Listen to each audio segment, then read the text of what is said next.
no quiere que nadie le dé sombra y es el que da las pautas económicas. Y estas son sus pautas. Es una pauta con sello ideológico, ¿no?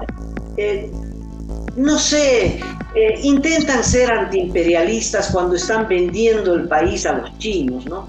Vendiendo sería mucho, ¿no? Cuando le están regalando el país a los chinos y a los rusos, y es todo esto en aras del imperialismo norteamericano que ya no tiene mayores intereses en el país. What the IMF does is only all these loans that they give are under conditions, very rude conditions for countries where the social programs are at risk. El 2021, el señor Luis Arce promovió un proyecto de ley que fue aprobado en febrero para devolver los más de 300 millones de dólares que el FMI nos prestó para los gastos que íbamos a realizar como país por la crisis del COVID-19. Hoy, después de haberse dado el lujo de devolver ese dinero que necesitábamos los bolivianos, sale a exhortar a los diputados para aprobar un crédito de 15.000 millones de yenes, que significa 100 millones de dólares, para devolvernos el dinero gastado por el COVID-19. Y la consolidación de nuestro modelo económico, social, comunitario, productivo. Un modelo económico soberano en el que no aceptamos ni aceptaremos imposiciones del Fondo Monetario Internacional. ¿Alguien se acuerda de alguna cosa destacable de Marcelo Montenegro antes de ser ministro? ¿Alguien conocía a Sergio Cusicanqui antes de ser ministro de Planificación? Era un estratega económico, era un asesor, más o menos como Jaime Dum, por ejemplo. Nada, no eran nada, eran creo que sus compañeros de docencia de Luis Arce Catacora. La verdad que antes de este gobierno yo no conocía ni a Montenegro, ni a Cusicanqui, ni a nadie en su gabinete, pero conocía a Arce Catacora. Era el ministro de Finanzas, el ministro de Economía, el que manejó la economía, el derroche, el presterío en el gobierno de Evo Morales, ¿no? Nos constituimos en la economía con la inflación más baja de la región y una de las menores en el mundo, frente a tasas de inflación de varios países que a 12 meses ya superan los 2 dígitos.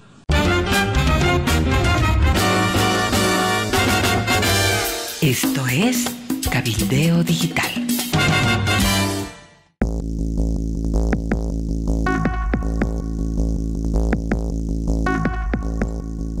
Y en ese borde, el gobierno ha optado por decretar arancel cero para el trigo. Es una buena medida. La producción nacional de trigo no alcanza para satisfacer la demanda. Recordarás que antes de Evo Morales, antes del 2006, Bolivia recibía una asistencia de Estados Unidos, el PL 480, así se llamaba el proyecto, y nos llegaba trigo de Estados Unidos gratis. Lo único que se pagaba era la molienda, y entonces el trigo, el pan, la marraqueta estaba subvencionada por Estados Unidos. Una maravilla. Bueno, vino Evo Morales y dijo que eso era el imperialismo y los echó a todos. Y entonces había que importar trigo y ahora dependemos de la importación de trigo, ¿no? ¡Qué maravilla!, ¿no? ¡Qué antiimperialismo fantástico!, ¿no? Antes nos subvencionaba Estados Unidos, ahora lo subvencionan los pobres, que son los que comen la marraqueta. Es probable que haya subido y tiene en el mercado interno el precio de la harina y otros, pero el Mapa Bolivia se mantiene con los precios establecidos y fijados en este convenio, ¿no? En este caso, el precio fijado con el sector panificador de Bolivia es de 136 bolivianos Cochabamba, El Alto y La Paz, Beni, y 123 bolivianos el resto de los departamentos. Precios fijados con ellos. Nosotros no vamos a variar de ninguna manera este precio, vamos a mantener con el objetivo de que el precio del pan de batalla también llegue a un precio y peso justo. Yo le puedo asegurar que el precio del pan de batalla, el mayor componente es harina. Yo digo el mayor componente, pues nosotros trabajamos el precio del pan de batalla. ¿verdad? Los panes especiales y otros, es probable que tengan mayores aditamentos en otros insumos. El precio del pan, el pan de batalla, ¿no? En su mayor componente, yo me refiero a, es la harina. Pero de todas formas, el gobierno no se está descuidando para nada, de ninguna manera. Estamos haciendo las gestiones. Ya anteriormente nuestro hermano viceministro, Robert Lacoa, ha hecho las gestiones por el gobierno nacional para que pueda llegar a un precio preferencial el azúcar a través de nuestro ingenio azucarero San Buenaventura. Entiendo yo que están en su pleno trabajo logístico todos los ingenios privados y del Estado para tener, ¿no?, el mismo trato a nuestros hermanos panificadores. Para nosotros, prioridad, que el precio del pan sea estable y vamos a garantizar con Mapa Bolivia que el precio del pan sea 50 centavos, 0,50 centavos. Por otro lado, queremos manifestarles también a ustedes, hermanos de la prensa, que Mapa Bolivia ya ha tomado previsiones en cuanto a la producción de harina, en cuanto a la producción de trigo como materia prima para entregar al sector panificador.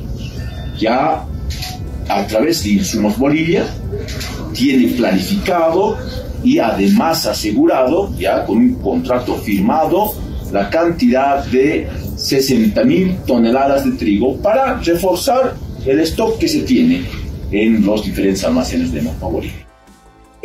Cacho, no se ha hecho nada para incentivar la producción de trigo.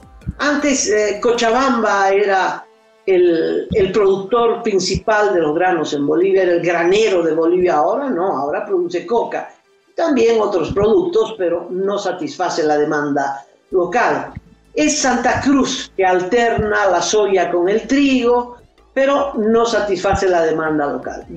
Vivimos del trigo importado. La marraqueta que hemos comido esta mañana, que hemos acompañado con nuestro café con leche, es de harina importada. Gran parte de esta harina viene de la Argentina. Bueno, en la época de Yanín Áñez, en pleno COVID, cuando los países dejaron de exportar trigo, entonces la presidenta y su gabinete aprobaron un decreto de arancel cero. Cuando volvió Arce Catacora, se agarró, pero las vestimentas, se quería romper el pecho. ¿Cómo es posible arancel cero?, ¿no? Y repusieron el arancel para el trigo. Ahora, arancel cero para el trigo. ¿Qué te parece? Realmente es a lo que ha señalado ayer, este empecinamiento con un modelo fracasado, es pues ineptitud, ¿no? Esa es una falta de conocimiento básico de las autoridades económicas que tenemos en el país.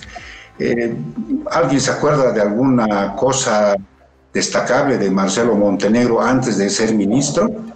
¿Alguien conocía a Sergio Cusicanqui antes de ser ministro de Planificación? Era un estratega económico, era un asesor, más o menos como Jaime Dum, por ejemplo. Nada, no eran nada, eran, creo que sus compañeros de docencia de Luis Arce Catacora, ¿no? Entonces, ¿qué pueden saber? O sea, están improvisando, hacen una cosa, no les salen, hacen otra cosa, no les salen, están jugando con el presente y con el futuro del país.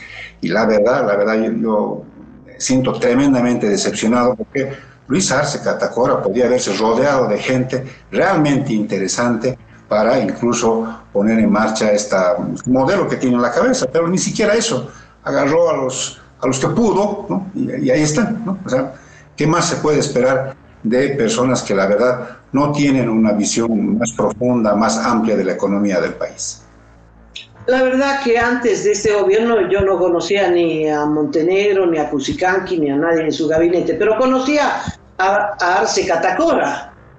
Era el ministro de Finanzas, el ministro de Economía, el que manejó la economía, el derroche, el presterío en el gobierno de Evo Morales, ¿no? Y es el que no quiere que nadie le dé sombra y es el que da las pautas económicas. Y estas son sus pautas. Es una pauta con sello ideológico, ¿no?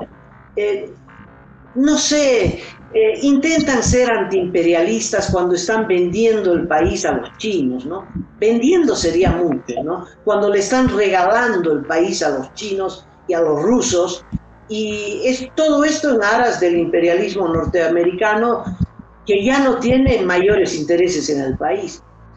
A propósito del arancel cero para el trigo, es lo mismo, te acordarás que en el gobierno de Yanín, fruto del COVID, el equipo económico de Yanín Áñez recurrió al FMI para poder usar el dinero que tenemos en el FMI, 300 millones de dólares. Cuando entró Arce Catacora, ¿te acuerdas el escándalo?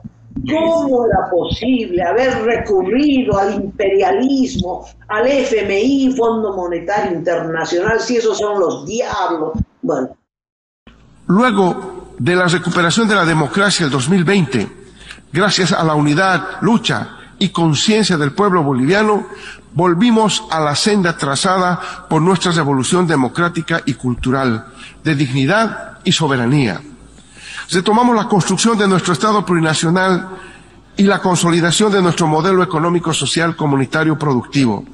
Un modelo económico soberano en el que no aceptamos ni aceptaremos imposiciones del Fondo Monetario Internacional.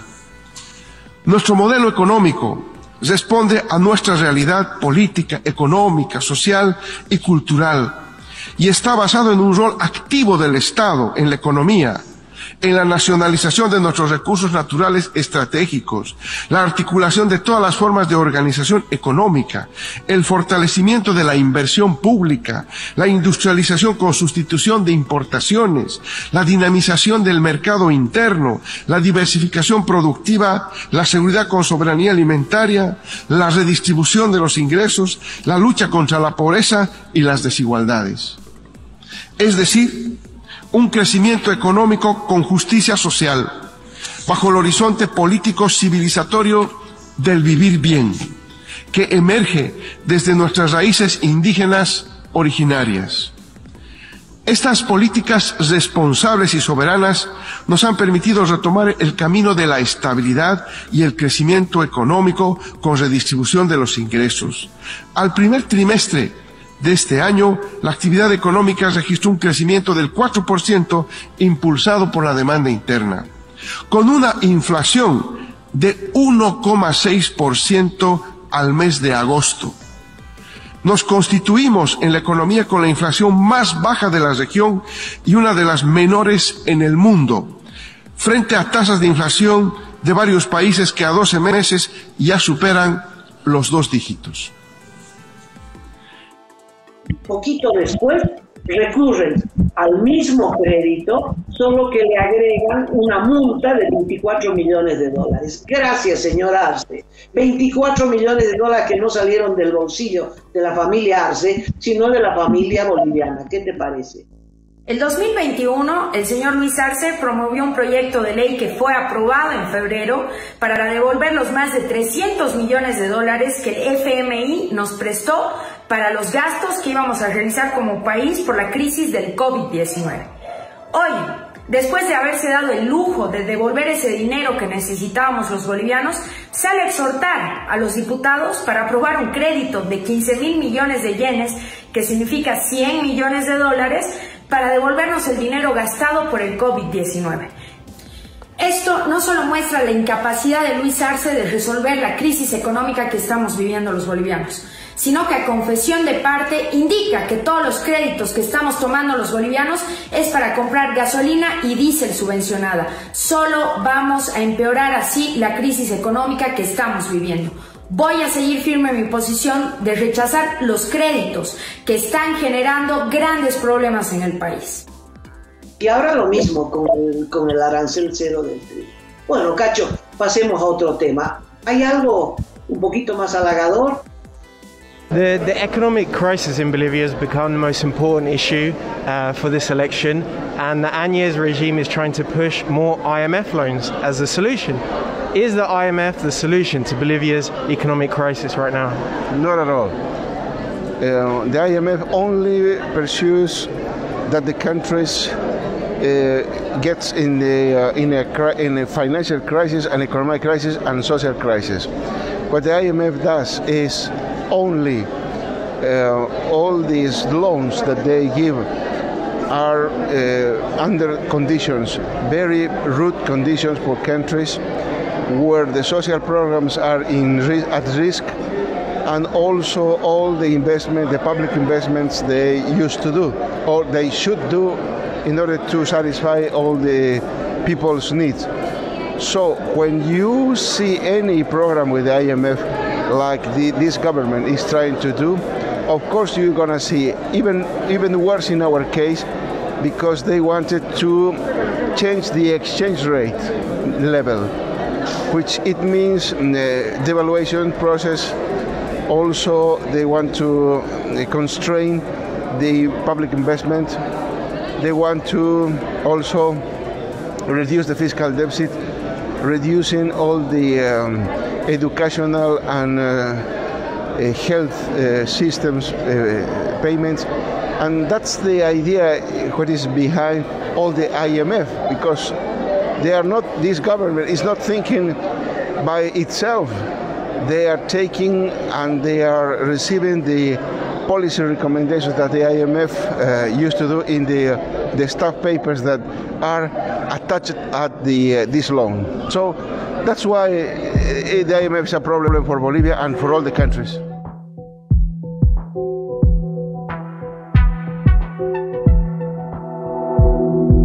Aporta a Cabildeo Digital y apoya al periodismo independiente.